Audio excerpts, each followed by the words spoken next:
Elevate TV, advancing kingdom lifestyle.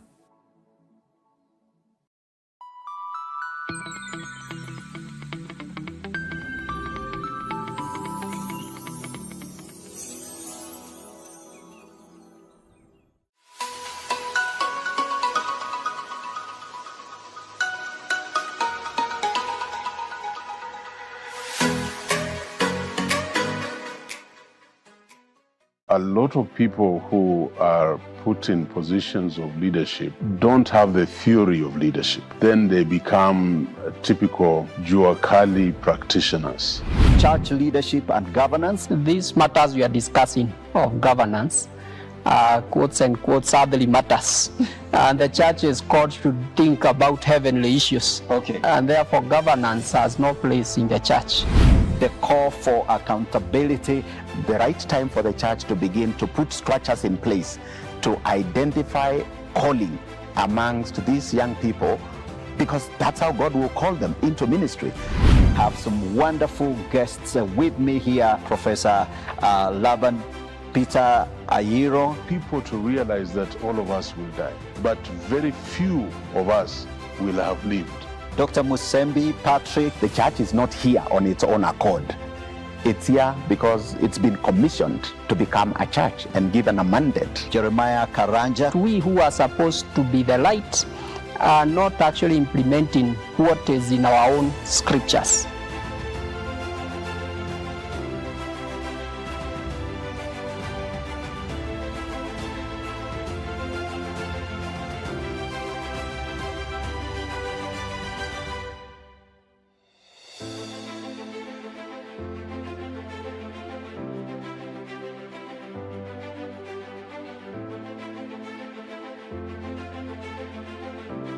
Ladies and gentlemen, welcome to another episode of the Gigi Report. I'm your host, Godfrey Gishoke, and today is another wonderful, exciting show. And as always, I want to remind you, those of you that are watching on the social media platforms, to share the links with your friends. We are live on Elevate TV Kenya Facebook page and the YouTube channel. So please make sure you share and remember to subscribe so that the next time we go live, you're able to get the conversation coming in. And so thank you very much indeed. Those of you that are watching on TV, there are numbers on the screen. You can always send us a text.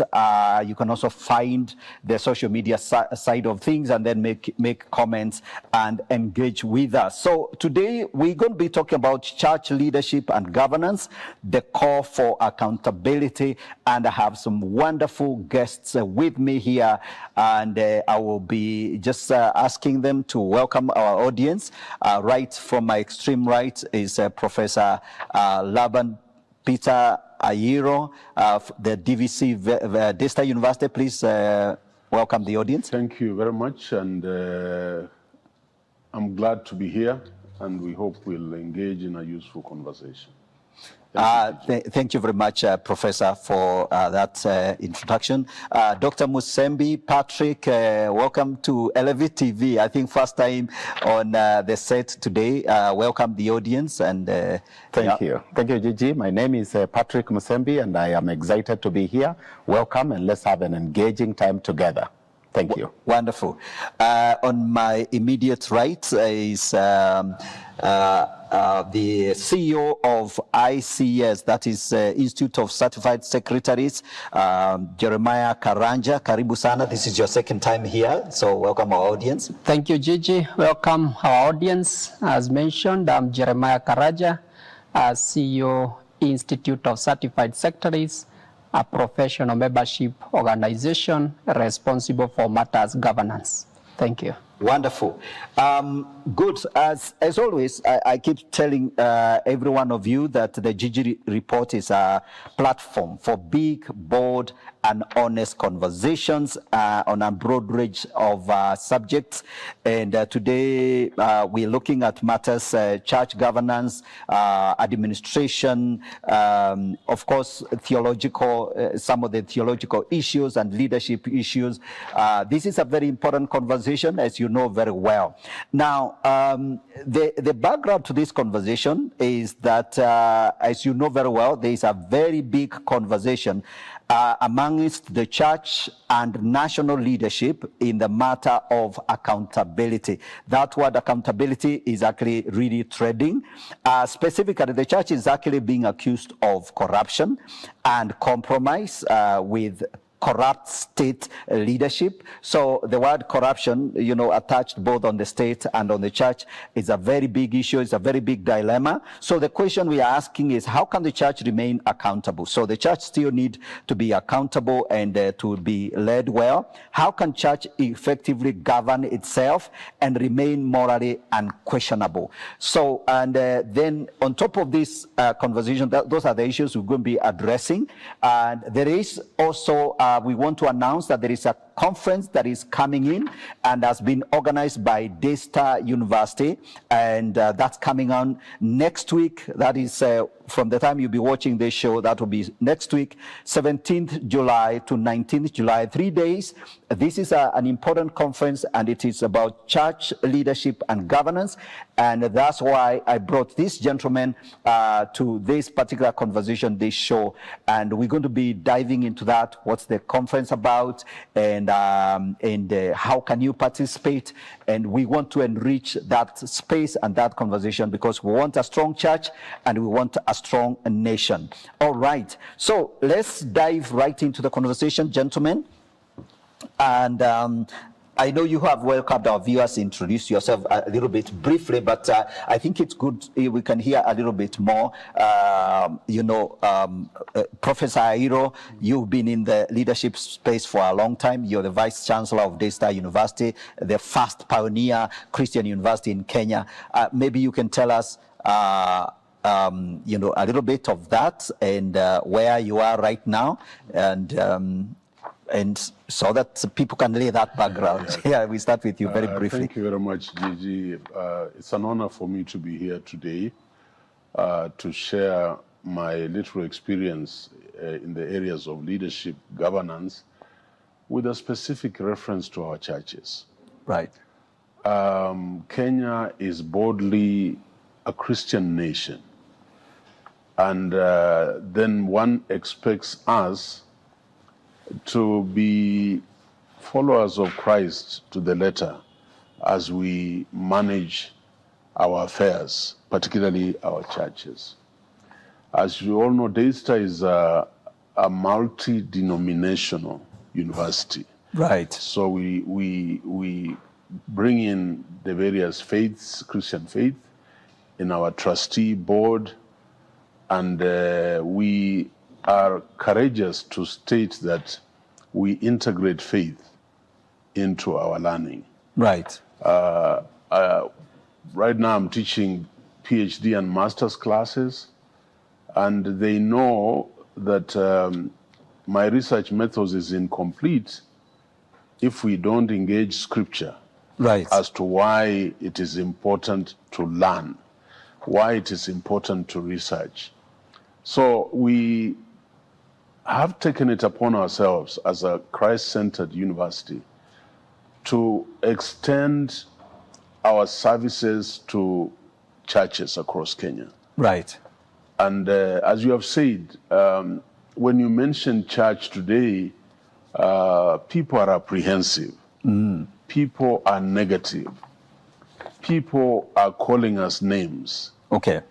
And Gigi, when you search that area, the critical variable is leadership. Right. And I'm hoping that in this conversation, we will try to bring out aspects of leadership and then invite the bigger audience to come for this training. Okay. At Daystar from Wednesday next week, 17th, to Friday, 19th. Right. Yeah, thank you very much. Wonderful. Thank you, Professor, for that wonderful introduction and background to this conversation. So, Dr. Patrick, you are the acting director, Daystar Leadership and Professional Development Institute, and you also are dean, I think, in the School of Arts and Social Sciences. Yeah. So, give us a little bit of that background and your interaction with this whole subject of leadership and church leadership, for that matter. Thank you, Gigi, for that intro. I am excited again just to state my name. As I said, Patrick Musembi, and currently serving as the Director of Daystar Leadership and Professional Institute, and also the Dean, School of Arts and Social Sciences. I am more excited because being Dean in the School of Arts and Social Sciences, I have been in touch with the church, because the department that serves the church, the Department of Theology and Pastoral Studies, is in my school. Okay. And that brings us very closely, or close to the pastors, to the clergy people, not forgetting that I myself am an ordained minister and oversee a number of churches scattered in about 4 counties. And that has given me a first-hand experience with the church, and to know the areas that need is, and the areas where capacity is required. And so as I step into the shoes of Professor Abraham Waithima, the outgoing director, I'm excited because I'm coming to a space that will enable me to create programs and move programs that are at the core of the mandate of the church within the context of an institution. And so I'm excited to participate in this forthcoming training next week, and just offer an invitation for people to come and let's engage and see how we can better the church. Wonderful. Yeah, that's excellent. Yes, the Daystar Leadership and Professional Development Institute has been doing very well. Last year, you actually held a similar conference, and so this is good. We're looking forward. So, Jeremiah Karanja, you are in the actual practitioners space. You bring together the professionals in the area of corporate governance, very specifically. Tell us a little bit about that, how that is going, and what are the issues you're dealing with? Thank you, Gigi. The conference that is upcoming next week, Wednesday, Thursday, and Friday, is actually a collaboration between Daystar University and the Institute of Certified Secretaries. And I want to answer your question to ask, how is the Institute coming in these issues of the church? Because unlike Daystar, which has some religious background, our institute has no connection whatsoever with the church. Okay. However, the Institute of Certified Secretaries is created at an act of parliament. Okay. So it's a public body at the National Treasury. It's a membership association. Our mandate is matters governance, and governance cut across all sectors. Okay. So it doesn't matter whether it's a church, whether it's a company, whether it's an NGO, each and every entity requires good governance. Right. And in that light, the Institute has partnered with various other institutions previously, most notably Hesabika Group, where we supported them in writing the governance guidelines for churches in Kenya. Yes. So it's not the first time we are in this space as a person. I have also interacted with churches many times. One, I'm a believer. I have been in the boards of elders for more than 10 years. Okay. I don't know whether I look like an elder.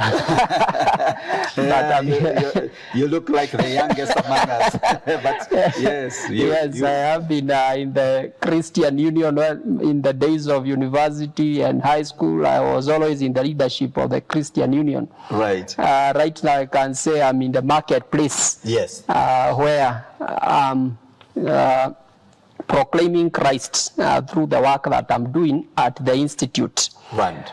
So that is what we do as an institute. Our members, we call them certified secretaries or company secretaries or board secretaries.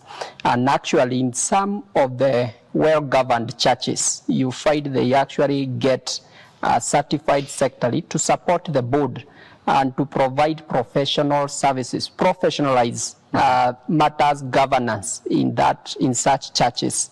So it's actually a profession that is also important even to churches, and you can contact the institute. We can help you on how you can get these services at outsource, because we have more than 5,000 members who are trained, accredited, and regulated. And it's important to mention those members who are members of the institute are also your members in those churches. Yes. And therefore it's not anything foreign you are saying. In your congregation, if you ask who are the certified secretaries you find a number of them, and who can help you to professionalize matters of the board and other governance issues. Wonderful.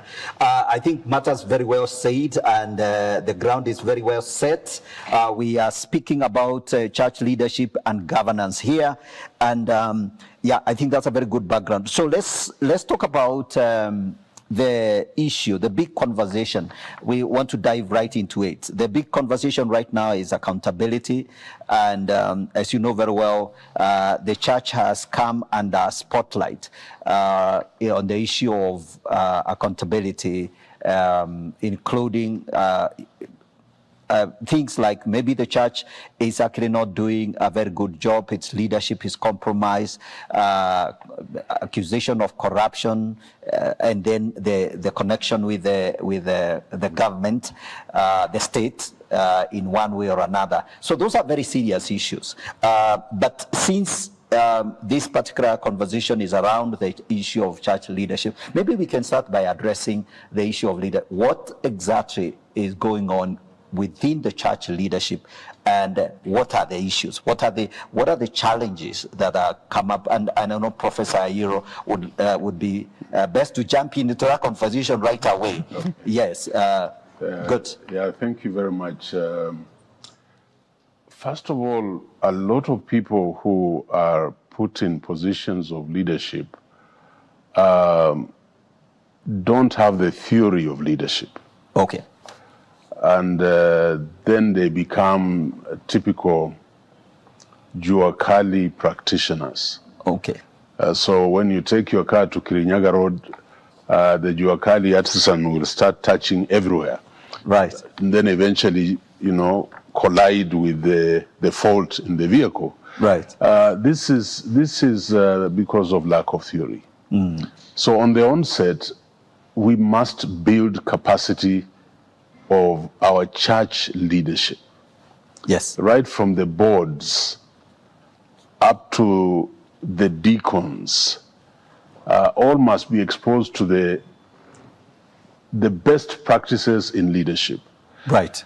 I haven't even gone to management, but just leadership. And why is our church under negative aspersions? Right. I can definitely attribute this to the majority of the church leadership is not exposed. Okay. And I'm sorry to say, spiritually, they are not exposed, leave alone the corporate governance. Right. Because it should sound to you unchristian and wrong for you to receive, I don't want to call them donations, bribes, so that you can be influenced. Right. And yet you are a leader of a congregation of more than 200 people. So you can see how you are chaining their minds to this particular person. And it sounds nice. It's very exciting that we got 500,000 donation on Sunday. But look at the repercussions to nationhood. Right. And what we're going through today. So I want to say the leader is an influencer. Right. And that's what leadership is. Exactly. You influence people to go beyond their self in what you are engaged in. So we at Daystar are trying to do that. We have integrated faith into our learning and the Christian values, the Christ-centeredness, is supposed to hem you in terms of conduct and character. Yes. And so what does the church need in Kenya? It needs a spiritually sensitive leadership. And then we shall give them the skills from our Institute of Certified Secretaries on how to turn their church into a corporate entity. Yes. But Gigi, it all starts with the heart. Right. That's yes. what leadership is all about. Yes. Yes. If your heart is in it, you should be able to stand strong and say no. We had the provost at the Anglican Church here in Uhuru Park. What is that called? The All Saints All Cathedral. Saints Cathedral. Yes. I think he went to the UK. Yeah, Canon Karanja.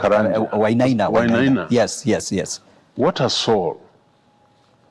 Somebody who almost carries the conscience of a nation. Right. And he has influenced many of us for his fourth righteousness. Right.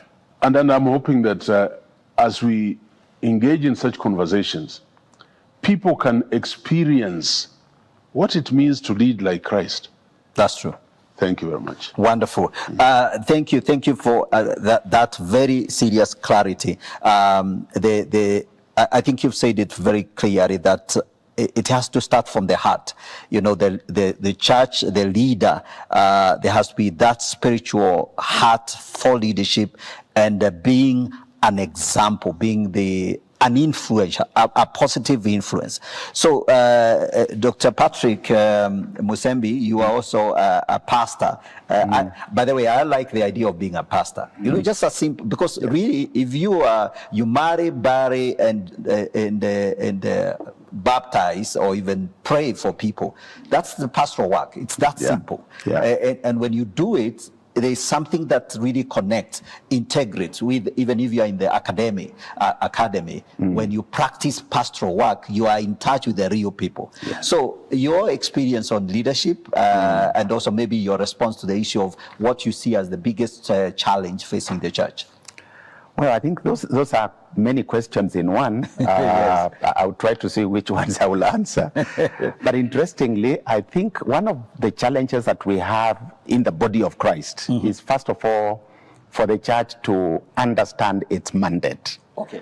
I think that is first and foremost, to understand that the church is not here on its own accord. It's here because it's been commissioned to become a church and given a mandate, a divine mandate by Christ. And to execute that mandate, a number of things must come to play. First of all, it must be done with efficiency. It must be done effectively. And the moment you begin to mention efficiency, effectiveness, you are beginning to talk about that quality of leadership. And you are beginning to talk about the quality as well, the structures of governance within that institution. Yes. I think that is not a language that has been understood by the church clearly. Because the church would want to step in and assume that they have a mandate, a vision, mission, and just jump into it without understanding that there are certain pillars that must be articulated clearly with principles so that we can be as effective as Christ would like us to become. So if you look at what is happening in the church today, it's just a question of saying accountability is in question. The reason why a preacher would want to invite the political class and allow them to speak from the pulpit is because possibly there is no one over them oversighting on them. Okay. And if that person is being oversighted by someone over them, then that structure is not effective, because there should be policies to govern how politicians will interact with the church. Yes. So I'm just thinking that the whole question of understanding the foundational issues about the mission for which the church has been called, and what does it require for that mission to be effective in carrying it out. All those issues leadership, governance, as we will be talking in the conference. Those are the issues that the church needs to come to talk about. Right. Actually, I just want to jump in because I remember in the crisis, in the ensuing crisis, when the protests actually really kicked off, I saw various church organizing bodies issue directions. In fact, specifically, NCCK did issue a guideline on what to, I think something to do with how they should handle the politicians, or what they should do, say or do in the church during the church service, because I think it's become a very, very big issue. So there is a practice issue. So there is the theory, the principles, and then the practice, to the extent that NCCK literally had to issue some guidelines on that. So yes, I think there's a lot of work that needs to be done, and as we are telling our viewers that they need to get engaged. You need training. So make sure you get some very, very good training so that you have an effective team. Bwana Karanja, you know, from where you stand, given, you know, you are part of a very serious professional body, the certified secretaries. These are the guys who know how boards and you know, those oversight institutions or units are supposed to function. So maybe you can again address the same thing. What exactly is broken about this leadership, and do you see like the church is taking its mandate and role seriously, and what are the gaps you see actually? I think part of the problem we have is this notion that these matters we are discussing of governance, quotes and quotes, earthly matters, and the church is called to think about heavenly issues. Okay. And therefore governance has no place in the church. Okay. Which is a misguided perception or thought, because actually governance is in the very heart of the scriptures.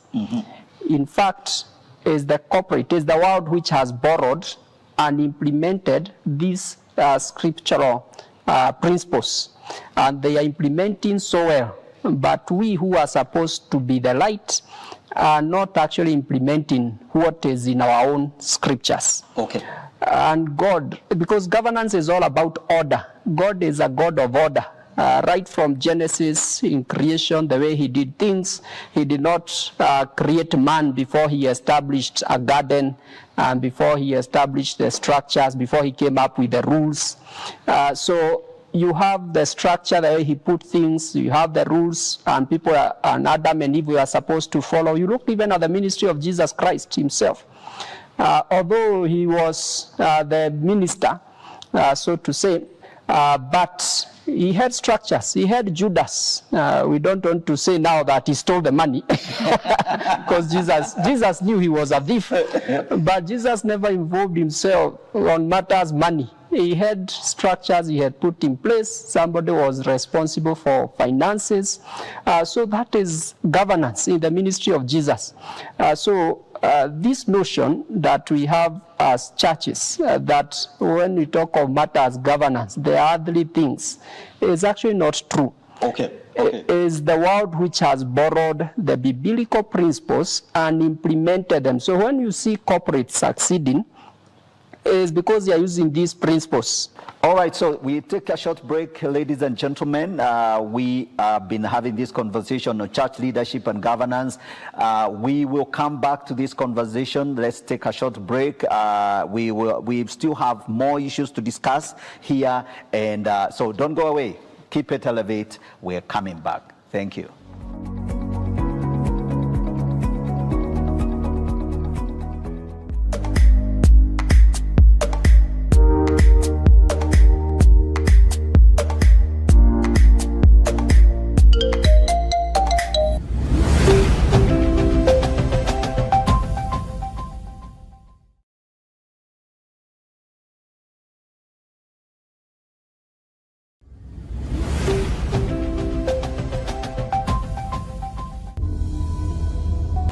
There's no nation, no town, no city without fathers. Being a Holy Spirit driven church is New Testament. The quality of the message, it was based in Acts chapter 2. And I took my Bible And I went from street to street. Is anybody dead here? We never met those miracles a reason to appeal for money or to be known. No. Tracing the Mantles is a program whose core is to identify mantle carriers from our fathers. Then Catherine Kuhlman stood and he was sliding everywhere. He said, oh yes, now this is the black Catherine Kuhlman. But these are not only mantles, but spiritual authorities that have paid the cost, stood the test of time. You are given 6 hours to leave the country. And made lots of sacrifices for the gospel of Jesus Christ.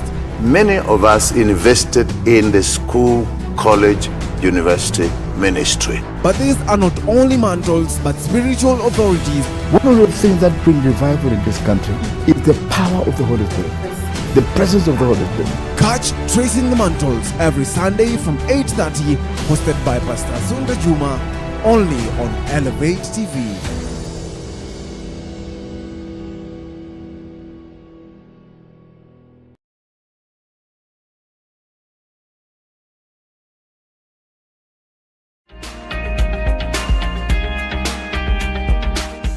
Welcome back. This is the GG Report. We are talking about church leadership and governance, the call for accountability. We are talking about some of the issues, very, very pertinent issues that have come up. The church has been, accused, casting aspirations on the leadership of the church, and that's a very, very big issue. But I have with me guests here, Professor Airo from the Daystar University. He's the Vice Chancellor, and Dr. Patrick Musembi here, and Social Sciences, and my friend here, Jeremiah Karanja. He's the CEO of ICS, that is Institute of Certified Secretaries, and we are talking about this matter of leadership and governance. So before we went to the break, gentlemen, Mr.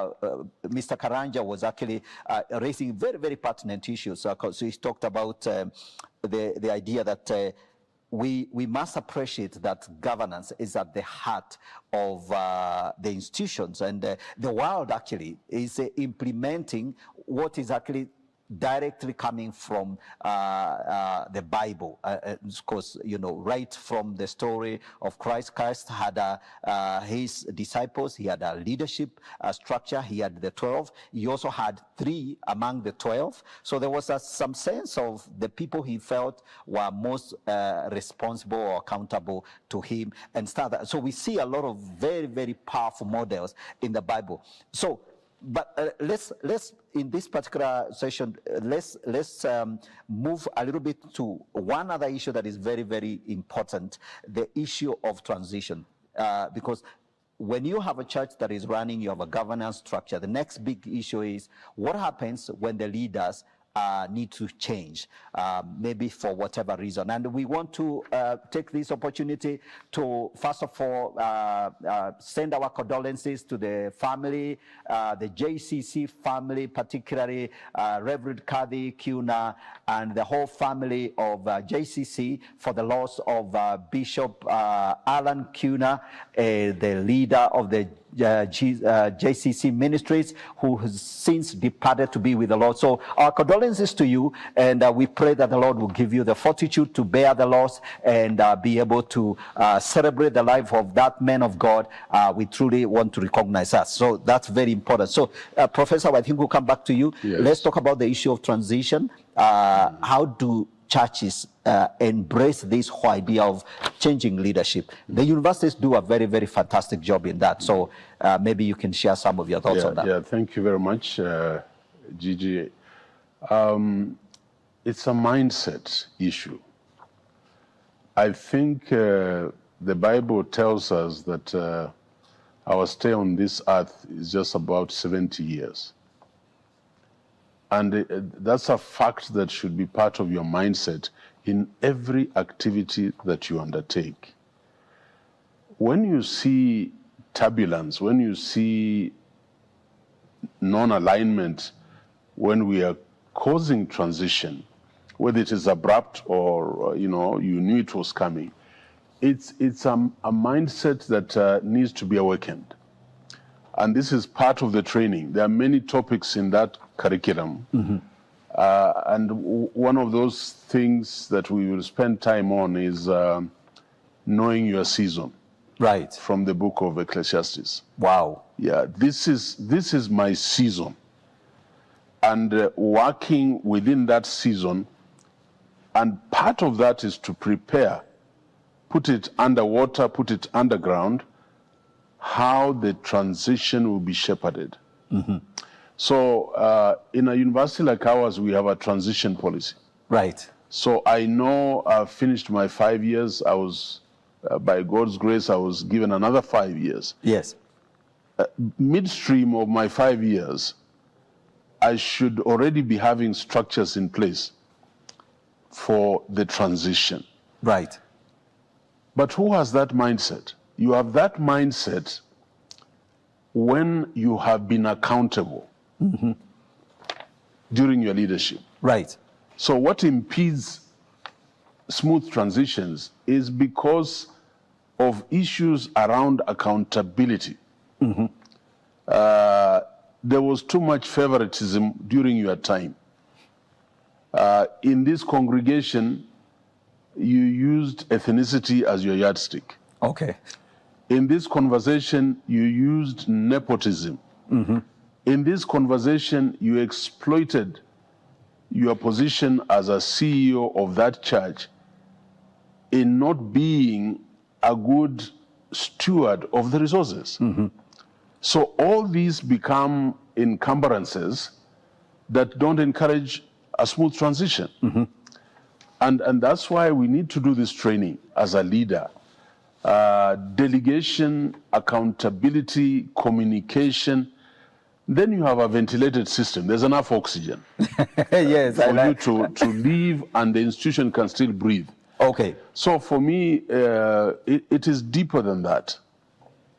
That everybody has to prepare for transition if indeed you are a kingdom builder. Because that's your mission. Your mission is to stand in and build the kingdom of God.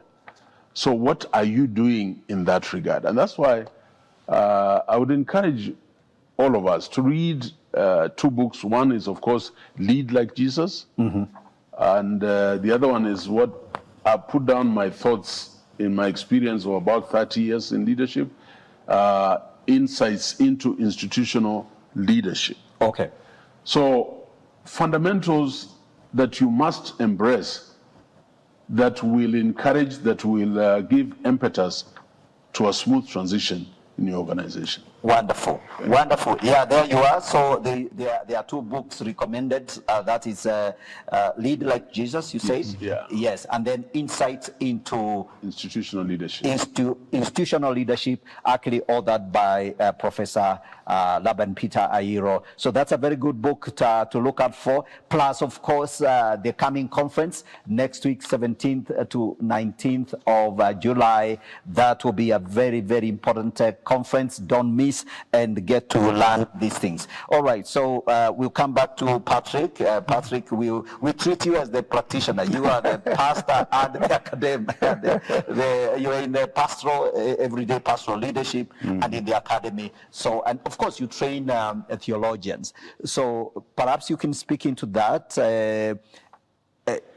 Maybe, and even more specifically, when you think about when you train in the school, the theological school, is there a gap in terms of understanding, or are these things not taught in Bible school, how people should prepare themselves? Do you think there is an adequate engagement on that? What's your experience and thoughts? Yeah, interestingly about that question is that, just like you rightly point out, these are not matters that are part of the curriculum. They are matters that are discussed with people who have already experienced them. Okay. In fact, it is at this point during a conference like what is coming next week that we will put together people who have had success in transitioning from leadership, so that we put them on the floor and we begin to engage with them and ask them questions, so that the younger ministers who are coming into leadership can begin to hear the persons who have already transitioned from active ministry to retirement, for example. Okay. Talking to them. Because it is not part of what is taught in the curriculum. You would not go into a Bible school and hear somebody come to you and talk to you about how to transition in terms of leadership. That is not part of it. And so my appeal here really is to ask the viewers and the people who are in active church leadership to come into this conference so that we can dialogue over these issues, and particularly more so listen to people like the Registrar of Societies, because that is the regulatory body that will help us to know how to input some of these things into our constitutions, so that it becomes a matter of public and engagement with the rest of the church. You know, harvest the concerns from the members or our congregants in terms of how the church can be transitioned in leadership. And so really, just to answer what you said, it's not taught, it is caught. It's an experience that we come to hear. Wonderful. And speaking about Registrar of Societies, I don't know whether you picked up the story. It actually was exposed in Githurai, and one of the gentleman pastor leaders there, he's actually our friend, he's called Elijah Lankisa. He called in the Registrar of Societies in their Githurai 45 fellowships, and they came and they had a conversation, and they engaged with the Registrar of Society. And I think when the matter came into the public domain, it's like, oh, what's going on here? What is the Registrar doing in Githurai? So even the church beginning to engage in that, there's quite a bit of, I think it issues some suspicion, because I think people think the government is up to get the pastors. But I think, so what I think we are assuring the viewers that yes, the church has to engage. The church has to actually come into the conversation, and the registrar is willing to come into the conversation and say, look, we don't just want you to fill papers. Come, let's have a dialogue. Who are your leaders, and can you please make sure that it's all documented so that then we know who to hold accountable? Absolutely, and actually what we are doing is a repeat of the one we had last year. Last year we had the Registrar of Societies coming into the conference, and she had a whole session talking to the members, and I can tell you there were debated questions that members were asking in regard to how to do their returns and how to fill in their minutes and all these kind of things. And the registrar was there live answering the questions, and everybody was like, you mean this is a person? Now we have done the same this year. We are inviting the Registrar of Societies again to come so that members can be able to ask those questions that they have nobody to answer when they go to the corridors to file their returns, or marriage certificates and issues around marriage, and all those other issues related to the church. She will be there. And so I'm just saying, come, let's listen to the registrar answer questions for us. Wonderful, wonderful. I love that. This is adult education, so it's enriching the conversation. Bwana Karanja, I think for you, maybe would like to ask what. From a professional point of view, when it comes to transition, we see the corporations, the public corporations, they are very organized, they are very systematic. So if a CEO is retiring, for example, a year in advance, they advertise, they recruit, they prepare, and then the new CEO comes in 2 or 3 months in advance into the organization, and everybody is informed, and then they begin to transition so that you never have a gap. So do you see the church really is ready to engage at that level and to take it that far? Thank you, Gigi. I would like to mention 2 points. The church does not operate in a vacuum.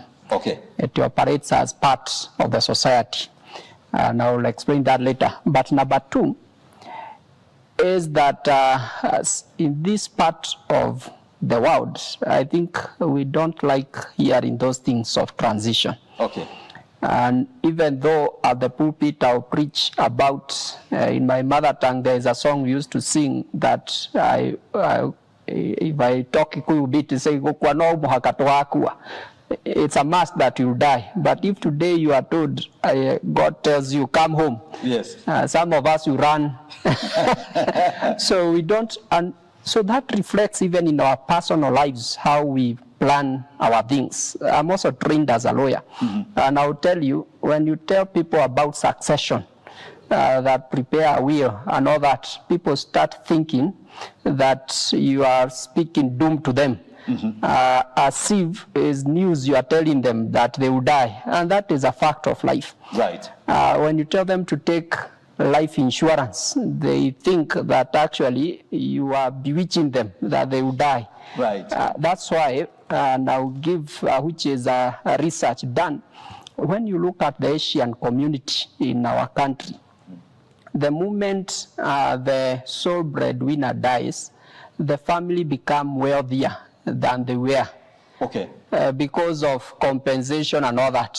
In the African society, when the father dies, we go to begging because we never, it's like we are realizing now that this person would die. And it's the same concept that we bring even in the church. We don't plan on how, not only death, but ideally, I'm a CEO. I was appointed as a CEO 2022 April. Very clear, with a very clear term of office, 5 years, renewable once. That is based on performance. So I can tell you the day I will retire. And the Institute has invested a lot on matters. There is actually a publication we have done, what we call 360 board development. One of the modules there that we train organizations is what we call offboarding. How do you offboard the leader, and how do you onboard the next one? Okay. When I was appointed as a CEO in April 2022, my predecessor was still in office. Yes. Actually, for 3 months, we worked together. Okay. He was the CEO, I was the acting CEO, I was the incoming CEO. Yes. So until his term ended. So during that time, I was able to be inducted, and therefore there was no gap on how we transition. So the Institute of Certified Secretaries has invested a lot in corporates, especially, and that is the same thing we'll be bringing to the conference to help the churches know that even in addition to death, there should be even time limits. Sometimes it's good to have just refreshment, and you can play other roles. We are not saying that you exit the ministry. There are roles that you can start offloading and see other people grow into them, so that when time comes for you to depart fully, then you are able to, somebody is able to take fully. But finally, Gigi, allow me to talk about what I talked about, that the church is part of the bigger society. The problem we have is what I'll call safety social nets. We don't create safety nets. And therefore, as a church, very few churches have things like pensions for the pastor. And therefore, some of the reasons why people fear to transition, my first degree was in political science. And I'll tell you, in Africa, the reason why even presidents fear to retire is because they are fearing, once I retire, I'll be arrested for this and this, I don't have ABCD. But once you assure them, even post-retirement, you are okay, then they don't have a problem in exiting. So in the churches, the problem is this church is actually part of my livelihood.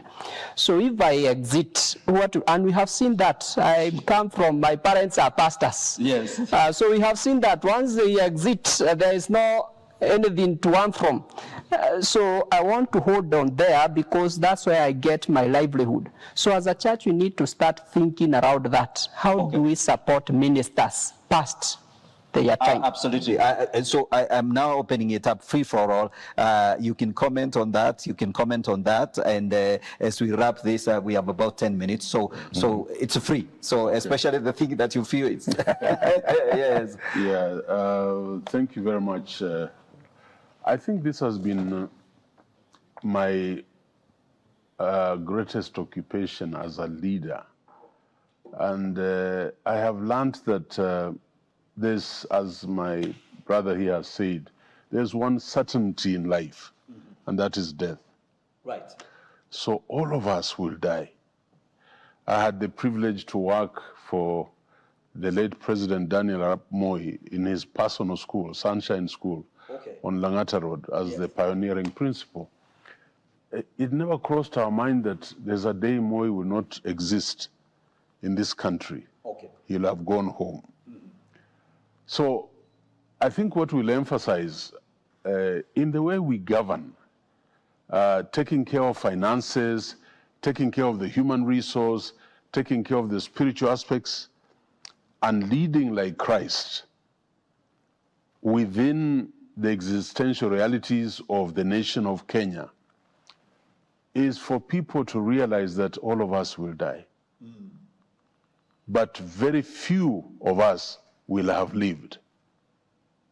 Yes. Okay. Yes. and that's very significant.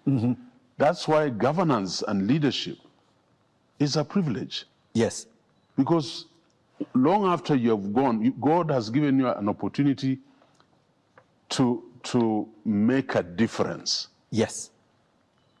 And that means your legacy will perpetuate long after you're gone. Yes. So you will have lived. Yes.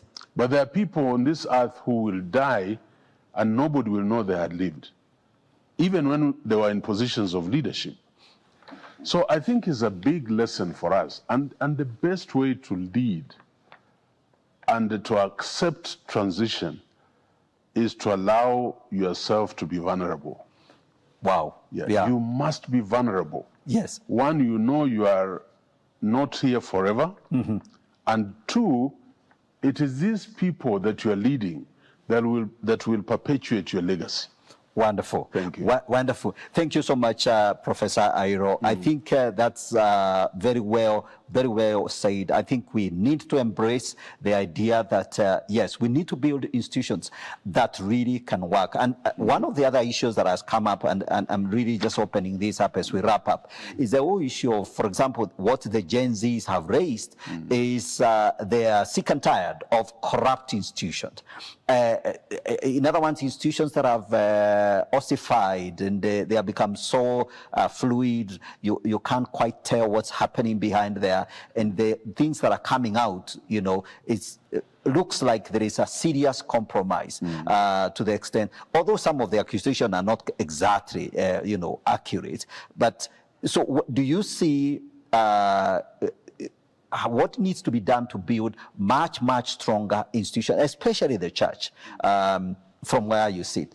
Well, let me answer an aspect of the Gen Zs because you have brought it up here. Yeah. And one of the things that I think the church needs to be alive to is that these young men and women, our sons and daughters, are not a threat even to the clergy who are in leadership as it is today. So that they are not just banished out there into the periphery, into the corner, and untouchable. But I'm thinking that it is the right time for the church to begin to put structures in place to identify calling amongst these young people, because that's how God will call them into ministry. But without a structure to recognize the people with a calling and a very elaborate program of onboarding, to use the concept that was used in here, either in terms of internship and a leadership development program for those young men and women whom God has a calling into them, so that they can eventually transition into leadership of the church. And that way to feed into what we are saying in terms of how to transition in leadership. So my call here is that they are not a threat, and we need to harvest their concerns, create that system to harvest their concerns and to attend to the needs that they have, particularly the called out ones within our pews and within the congregation. That for me is a critical thing that the church needs to engage on right now. Wonderful. Yeah. The young generation has spoken, and they have demanded that they need to be on the table, and they have stated their claims very clearly, and the church is on the spotlight. So every church has to put put its house in order. So I think we would just do very, very short closing remarks, each one of us. We can begin with Professor Ahiro. Look at that camera, and in about 30 seconds or so, final call to the leaders watching this program. Yeah, first of all, thank you very much, Gigi, and thank you, our audience. My prayer, my deepest desire is that all of us would lead like Christ. And so your leadership should come from your heart. And then you sharpen your mind in going through training programs, because leaders must be readers. And then finally, leave an impact. That is what God has asked us to do. Thank you very much. Wonderful. All right, Patrick Musembi. So you get another 30 seconds. Yeah, sure, Take your time. Thank you. Yes. I think what I would like to say here is to just make an appeal to those in church leadership in whichever capacity, that we need to prove ourselves, as the scripture says, to be workmen who need not to be ashamed. And the only one way that we can be able to do that is to engage in forums like this one. This training is going to be quite subsidized. It's actually in the tune of 100,000 Kenya shillings if you are to get it out there from either on the part of the institute. But this collaboration between Daystar and the Institute of Certified Secretaries has been able to get partners who have compensated that kind of a pay. And the people coming in will just be paying 10,000 Kenya shillings, including meals, including a certificate, including 3 days of training and materials that they will be given, and an opportunity to interact with all these many people in the space of the church. And so I want just to share, if you allow me, the number that somebody can call. Just in case you are interested, you can reach out to Daystar on 0796 445 181 0796 445 181. If you reach out to us, we'll give you a flyer and give you more information about this, and looking forward to seeing you there on Wednesday so that we can engage together. Wonderful, wonderful. Jeremiah Karanja, please give us your closing remarks, and welcome people to the conference next week. Yes. Thank you, Gigi. The Institute of Certified Secretaries, as I mentioned earlier, is a membership professional association of certified secretaries. These are governance professionals who support organizations, including church organizations. You can get in touch with the Institute, and we can link you with certified secretaries who can support even your organization, your board as a church, to professionalize and to have good governance structures and policies, review your constitutions as a church so that you are well governed. And some of these services, our members are ready even to offer you pro bono, free of charge, because they are part and parcel of your membership of the church. And therefore, we are here to collaborate with Daystar University to host this conference next week, 17th Wednesday, 18th Thursday, and 19th Friday at Daystar University here in Nairobi, just to capacity build you on matters governance and leadership. We are together as your partners in improving governance in your church institutions. Thank you. Wonderful. Yeah, thank you so much, gentlemen. Yes, for being here. It's been an amazing conversation. I'm very, very blessed that we've been able to talk about this, and also to, of course, call and say, yes, we stand with the new, push for accountability. And this is no better time for this conference so that we can actually build the capacity. And thank you so very much, gentlemen, for coming in. Ladies and gentlemen, this has been a very amazing conversation. I believe you have learned and that you're well now prepared. Please make sure you get the details for the conference coming up on the 17th to 19th of July Don't miss the conference. Send your leaders, church, some of the denominations, send your leaders there, and let's have a very strong, well-trained leadership in the church and within the other sector of society, so that we can have a nation that is very well governed. So God bless you so much, and thank you for tuning in on the Gigi Report. And please remember to support Elevate TV, and also to subscribe and share, and make sure all your friends are in the loop. And God bless you so much. It's been a pleasure hosting you here. My name is Godfrey Gishoke, and may the Lord bless you and keep you. We'll see you another time, same channel, same day, same time. God bless you, and bye for now.